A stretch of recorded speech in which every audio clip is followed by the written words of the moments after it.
The story of the donkey, a lesson of cleverness. Once a peasant decided to buy a donkey to help with the fields of the fields. With 100 coins in his pocket, he went to the local market, where he found an animal that met his needs. Closed the business, agreed with the seller that he would deliver the donkey to his home the next day. However, in the morning, the man arrived empty-handed with the discouraging news: the animal had died at night. Outraged, the buyer demanded back his 100 coins. The seller, however, confessed that he had already spent all the money, with no alternative. The peasant made an unusual request: "If you can't return the money, then give me the dead donkey." A few days later, the two reunited by chance on the street. Curious, the seller asked, "After all, why did you want a lifeless dumb?" The peasant explained with a smile: "I organized a raffle in the village. I announced that the main prize would be a donkey, not to mention that I was dead. I sold 100 tickets to 2 coins each. They were all satisfied, except the winner, who won the problem quickly. I returned the 2 coins that he had paid. So everyone won except the winner, of course." Two beggars in the art of persuasion in the busy streets of Cairo, right in front of the mosque. Two beggars divided the same space. Each had their own bowl for alms and a poster with a message. The first, a Jew, wrote, "Help a poor Jewish man." The second, an Arabic, displayed, "In the name of Allah the Merciful, contribute to a veteran wounded in the war against Israel." The faithful who left the mosque deliberately ignored the Jew, depositing their coins only in the bowl of the Arabic. A tourist, watching the scene, approached the first and suggested it low: "Friend, don't you think you should change your sign?" The Jew turned to the colleague next door and commented, annoyed. He heard, "Izia, even in begging they want to teach us how to do business." The logic behind prices in a free fair.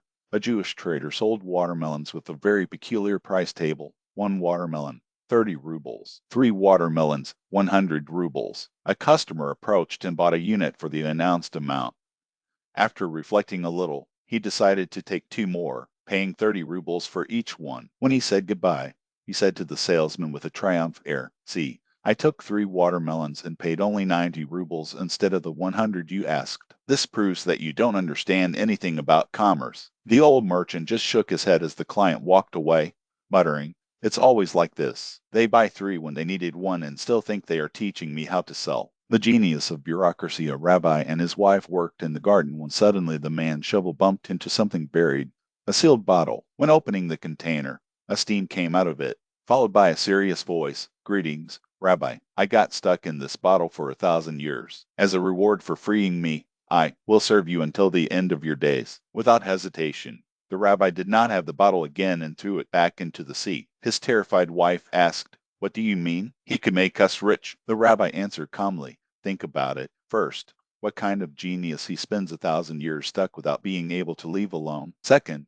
and if one day he decided that my days are too lasting for reflection of the soul." A master explained to his disciples, "When we look out the window, we see the world, a mother with her son, a carter on her way to the market, life happening. But when we look in the mirror, what we see? Just ourselves. Curious, isn't it? The window and the mirror are made of glass. The difference is in a thin layer of silver. See only our own reflection." The word show. A Hebrew teacher, after losing everything in an unsuccessful business, moved to another city in search of livelihood. There, he got work teaching his Christmas language. After a year, he gathered 100 gold coins and needed to send them to the family, who passed on that there was no reliable postal services. So he sought someone who traveled to his homeland and could take the money, of course, by a reward. After much search, he found a small merchant who went to that destination. Initially, the man was reluctant, but the teacher insisted: "My women and children are hungry. Take them that money and stay with the amount you find fair." The merchant, cunning, required a written document to avoid future complaints. With no alternative,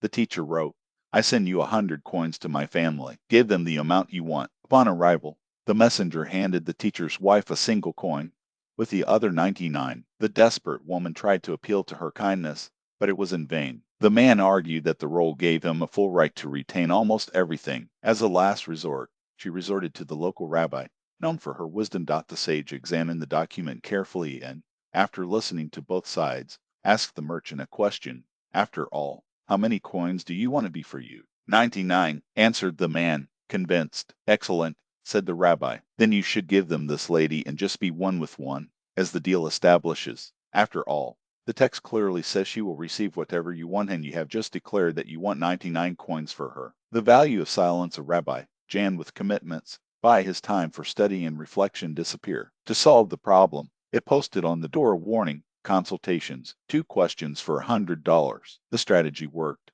The visits decreased dramatically, and he recovered his tranquility. Until a wealthy man appeared and, after paying the amount, asked, Rabbi, don't you think $100 is too expensive for just 2 questions? The sage answered with a smile, in fact. And what is your second question? The missing list rabbis usually owed a considerable sum in the deadline to pay it out. As his disciples despaired, he remained serene. He took a sheet of paper and listed 25 possible ways that money reached it. Then he wrote a 26th item on a separate paper and kept him. The next morning, the necessary value appeared mysteriously. The curious students read the list of 25 methods. None of them corresponded to how money had emerged. Intrigued, they asked about the last item. The rabbi opened the roll and revealed, in a way no one would imagine. God doesn't need rabbis usually advise Jewish parish priests, the fools, when the day arrived and the Messiah appeared, went to him with their pains and afflictions. The blind arrived and said, Rabbi, we see nothing. The Messiah put his hands over his heads, and they recovered the vision. The deaf and dumb came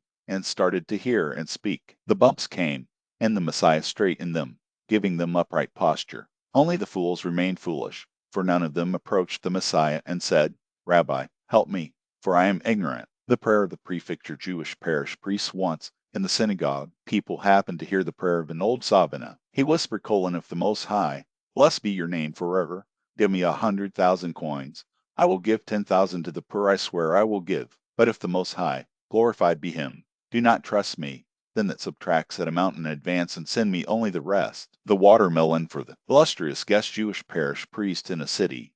He lived an elderly sage, known for his wisdom and advanced age, but very poor. One day the king heard of his reputation and announced that he wanted to visit him in his house to hear his words. The wise family, worried, asked Colon, what will we offer to the king? We have almost nothing at home. Bring what you have and do as I say.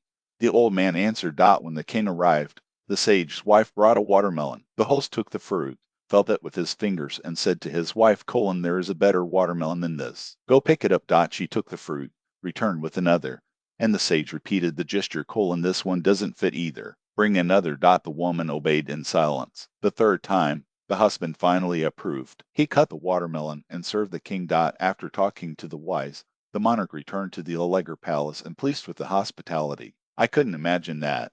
No whale at home. There was only one watermelon. The gift for the mother Jewish parish priest. A Jewish woman had 3 children, all rich, while she still lived in the old house. Once the young people decided to give their mother luxuries. The eldest stated, I will give you a mansion with many rooms and servants. The middle completed, I'll give you a car with a private driver. And the youngest said, I will give you a parrot. She loves to study the Torah, but she already sees badly. This parrot knows the color Torah, has been trained by 20 rabbis for years. That done.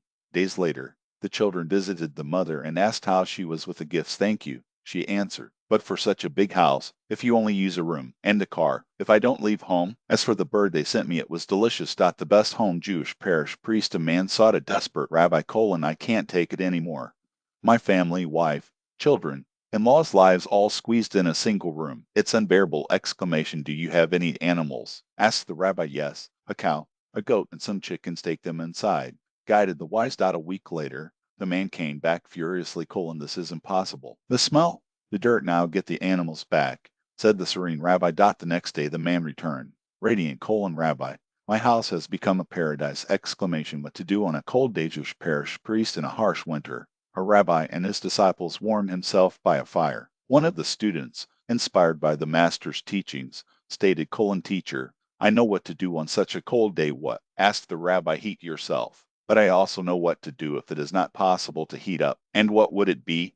Asked the master. Tremor with cold. Answered the disciple. 1 kilo of butter. Jewish parish priest. The wife of the poor man made disc-shaped butter, each weighing according to a pound. I sold them to the local merchant, and the money helped the family. Until one day the merchant distrusted the man's honesty and decided to weigh the records. To his surprise, each one marked only 900 grams. Outraged, when the poor came back to the store, he raged, don't bring your butter anymore. I won't buy anything from a cheater. You say it's pounds, but it's actually 900 grams. I won't be fooled! The man lowered his head, embarrassed, and murmured, at home we have no scale. We always use a package of sugar that we buy from the Lord, the one who the Lord has sold itself as a kilo. Moral. Remember that the measure you measure others will be the same as used to measure you.